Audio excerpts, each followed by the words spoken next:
এই ছবিটি ভালো করে দেখুন। কি তাজমহল দেখছেন মনে হচ্ছে না?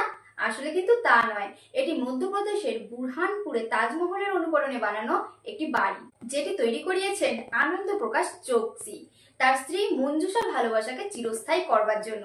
52 বছর বয়সী আনন্দ প্রকাশ চোকসি একজন ব্যবসায়ী এবং শিক্ষক।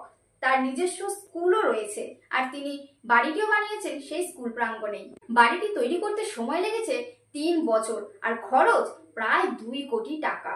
আসল তাজমহলের 1/3 আকারের এই বাড়িটি তৈরি হয়েছে রাজস্থানের মাকরানা মার্বেল দিয়ে।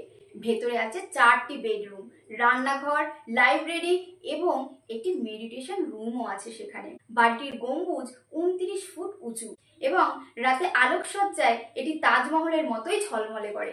বাড়িটি সম্পর্কে আনন্দ প্রকাশ বলেন, এটি শুধু একটি বাড়িই নয়, এটি ভালোবাসার প্রতীক। আমি আমার স্ত্রীকে এমন কিছু দিতে চেয়েছিলাম যা আমাদের ভালোবাসাকে চিরস্থায়ী করবে। আনন্দবাবুর ভালোবাসাকে সম্মান জানাতে ভিডিওটিতে একটি লাইক দিতে কিন্তু ভুলবেন না।